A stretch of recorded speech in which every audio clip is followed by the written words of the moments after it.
हमारे बहुत सारे किसान साथी धान की रोपाई लेट से किए हैं। वहाँ पर बहुत सारे फर्टिलाइजर्स बहुत सारा स्प्रे भी किया है, तब भी कल्लों की संख्या अच्छी प्रकार से नहीं हो पा रही है। ऐसे में किसान भाइयों आज की वीडियो में बताएंगे वो कौन सी खाद है जिससे डालने से कल्लों का फुटाव ज़्यादा देखने को मिलेगा। अभी भी आपके पास बहुत सारा टाइम है, अभी भी आप पैदावार बढ़ा सकते हैं। पूरी जानकारी बताएंगे। सबसे पहले किसान भाइयों, धान की जब आप रोपाई करते हैं वहाँ पर बेसल डोज में आपको रोपाई के समय डीएपी खाद, पोटास की मात्रा और रीजेंट का प्रयोग करना चाहिए। किन्हीं कारणवश अगर इन खादों का प्रयोग नहीं कर पाए हैं, तब अब इस समय जब धान की रोपाई आपकी लगभग स्टेज 25 से 30 दिन या 35 दिन के आसपास पहुंच चुकी है, उस समय भी कल्लों को आसानी के साथ बढ़ा सकते हैं।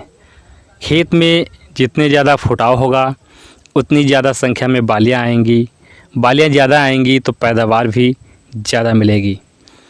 तो सबसे पहले किसान भाइयों, अगर आपने पहली यूरिया डाल दी है तो दूसरी यूरिया में किसान भाइयों यहाँ पर मैंने जो खाद बताने जा रहा हूँ वहाँ आपको डालना है। सबसे पहले किसान भाइयों आपको लेना है नाइट्रोजन यानी यूरिया। यूरिया आप दूसरी यूरिया में 30 से 35 केजी प्रति एकड़ की दर से आप ले सकते हैं।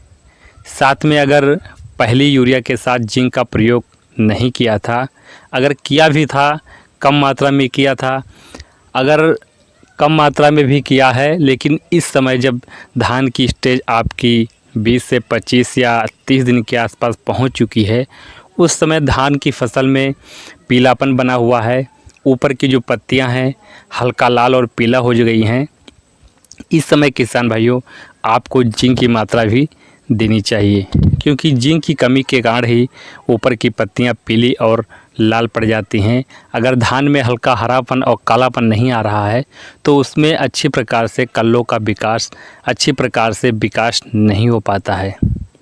तो जिंक की मात्रा आपको लेनी है 33%, आती तो 21% भी आती है, चिलेटर फॉर्म में आती है, लेकिन 33% ज़्यादा अच्छी प्रकार से काम करती है। ये घुलती भी ज़्यादा नहीं है। तो 33% जिंक आप 5 से 6 किलोग्राम प्रति एकड़ के हिसाब से आप ले सकते हैं। साथ में किसान भाइयों, अगर आपने सल्फ़र का प्रयोग 90% या 80% वाली मात्रा का प्रयोग नहीं इस समय कर पाए हैं, तो इस समय दूसरी यूरिया डालने जा रहे हैं, तो 90% सल्फ़र का प्रयोग किसान भाइयों 4 से 5 केजी प्रति एकड़ के हिसाब से करना है।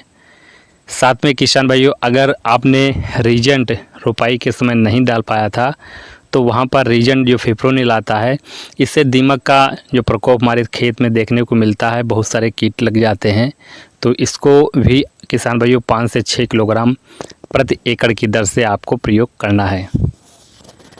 जो लास्ट प्रोडक्ट किसान भाइयों है मेरा, वो है किसान भाइयों, इस समय आप दूसरी यूरिया डालने जा रहे हैं तो उस समय आपको लेना है पीजीआर, प्लांट ग्रोथ रेगुलेटर। इस समय किसान भाइयों जो पोषक तत्वों की कमी होगी वो पीजीआर से पूर्ति हो जाएगी। चाहे आप धनजाइम गोल्ड ले रहे हों धान का कंपनी का, या फिर बायोबीटा ले रहे हों, या फिर सागरिका Z++, इनमें से किसी एक को आप लेना है। और जो प्रोडक्ट आप बुआई करने जा रहे हैं उसमें अच्छी प्रकार से मिलाने के बाद अपने खेत में बुआई कर देना है।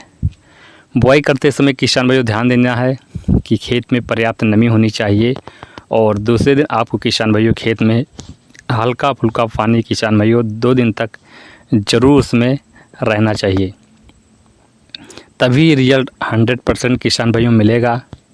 इतने सारे फुटाव होगा, इतना सारी पैदावार होगी, पड़ोसी भी देख करके हैरान हो जाएंगे, क्योंकि ये सबसे अच्छा कॉम्बिनेशन फार्मूला जो मैंने बताया है सबसे टेक्निकल फार्मूला है।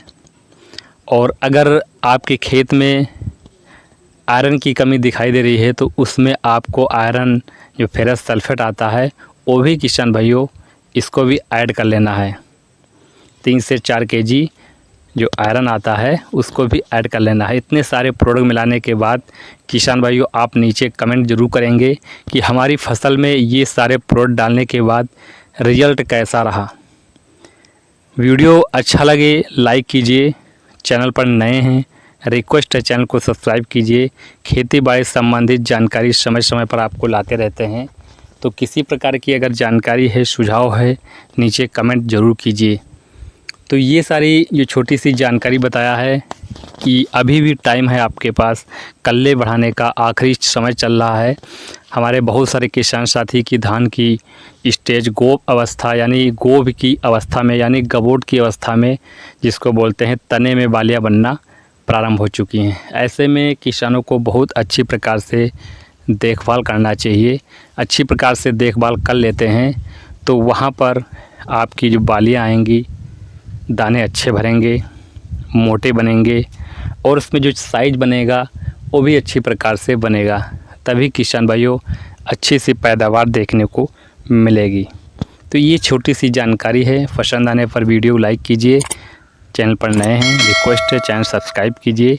मिलेंगे अगली वीडियो के साथ, नए टॉपिक के साथ। नमस्कार।